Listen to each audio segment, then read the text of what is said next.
That is going to bring about a 1-and-1 situation at the free throw line for the Waves. Griffin's first free throw is good. Oh, they say he was shooting. Yeah, they said he was shooting, and I didn't think he had a chance to get it up, but because he threw his arms skyward, they gave it to him. Okay, first free throw is good. It's a 6-point game now, 74-68.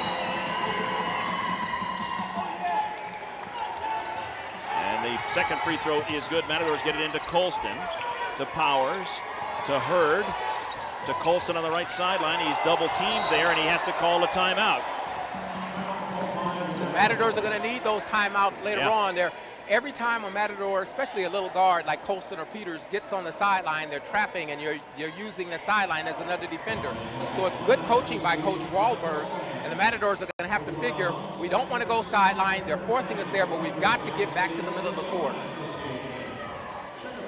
They get no help from the sideline when you're in the middle of the court, right, Bill? It's just quicksand over there. You get to the sideline, you've got bodies all over the place on you, and it's just a mistake they keep making. And the Waves have been very, very active on defense. And they continue with that wide open substitution pattern. They may have fresher legs when the game comes to a close. Ball inbounded to Colston. Tyler Carr guarding him. Colston all the way around him, throws into the corner. Oh, Jones fumbled it, but got it back, but can't shoot. Oh, now he moves around his man, comes in, throws it up with the left hand, scores. He's fouled by Jared Henry. Henry's out of there. Jones, how about Terrell Jones? So what a smart move. after losing that ball and not getting, too excited to go baseline and make that basket.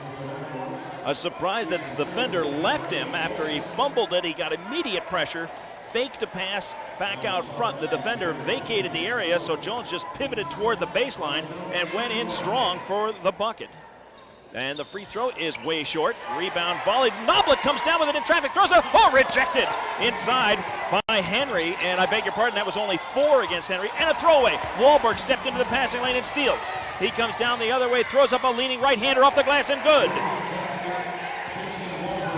76-71. Hill back in the game for the Matadors, comes over half court and throws it over into the corner to Jones. Now the double team comes, he puts it back to half court to Hill on the left side.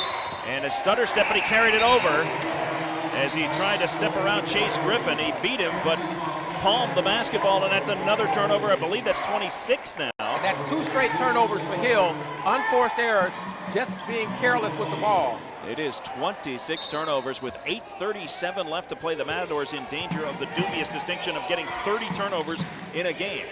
They still have a 5-point lead with 8.5 to play. Costain lays it off to Griffin, who goes around Hurd. Nobody steps in. Austin Powers caught in no man's land. It was a 2-on-1 down low, and the Matadors almost turn it over again.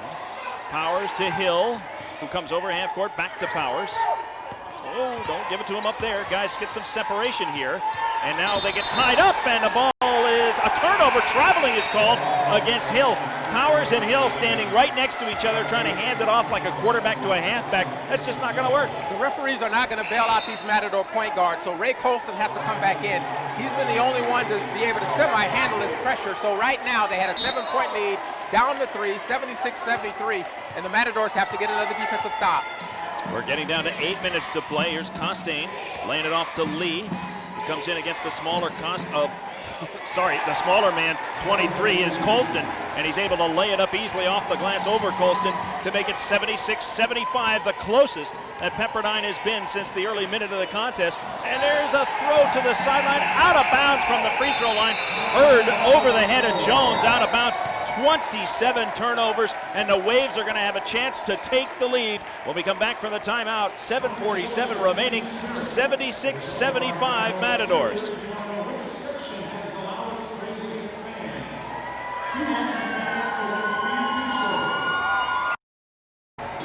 Thank you for joining us on this beautiful Saturday afternoon, wherever you may be. The Pepperdine Waves suddenly giving the Matadors a contest here. They are 5 of 10 from beyond the arc here in the second half after being just 1 of 6 in the first half. It is a 1-point ball game, and here we go back to action. Costain with the dribble against Hurd. And offensive foul. Yeah, Costain actually got away with a carry last time. this time he cleared space on Jonathan Hurd. Hurd is so long that he wanted to make sure that he got around him. And so right now the Matadors have to be careful with the ball. Jason Hill and Thomas Shoemake must understand the importance of possessions and not just carelessly throw the ball around. Here in the second half, Pepperdine points off turnovers have outscored the Matadors in that category 20-1. And the Matadors almost turn it over again. Here's Hill going around his man, kicks into the corner. A three-pointer by Chitwood is good! A huge three-pointer for the Matadors.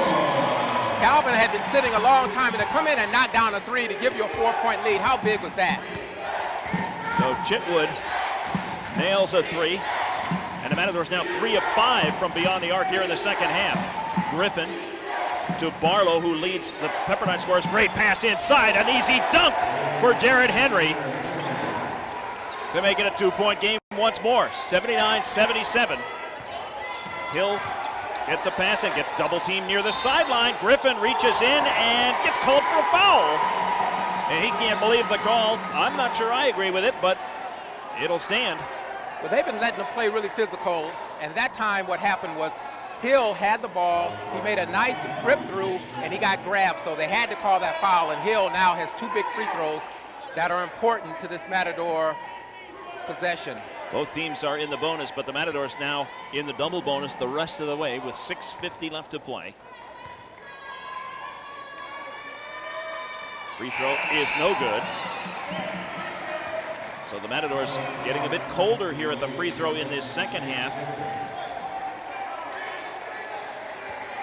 A lot of Pepperdine fans in this gym. You can hear them on that missed free throw. Hill now 4 of 5 from the charity stripe. Second one is off the mark as well. He's 4 of 6 after going 4 of 4 in the first half.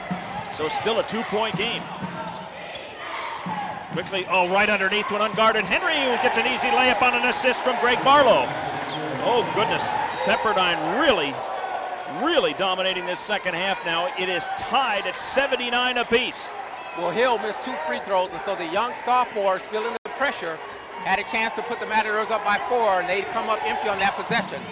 Matadors quickly ahead to Hurd, into the corner to Noblitt, a big three-pointer on the way, no good! Hurd might have gotten pushed, but he couldn't come up with a rebound as Carr pushed him in the back, and the long ball came out to Barlow.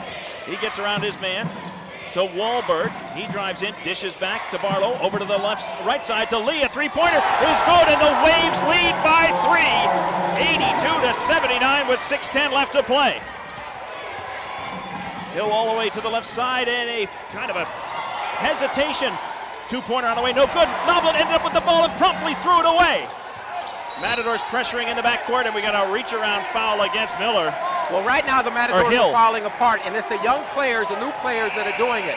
Jonathan Hurd attempted an alley-oop pass.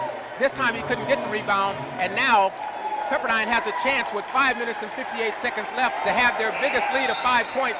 And I'm seeing some worried looks on the Matadors' faces, and the crowd is silent on the Matador sideline. This is incredible. A 3-point lead could become 5 here for the Waves. 5:58 left to play. They trailed by 13 at the half. They only had 36 points in the half. And a free throw is missed. The rebound off to Chitwood. And Hill quickly brings it to the front court, fumbles the ball, but there's Chitwood to put it on the floor, and he gets tied up. And now we got a jump ball. The possession arrow will give it back to the Matadors, but the big men are playing down on the floor, and that is playing right into the hands of the double team by the Waves. Because Jason Hill is struggling.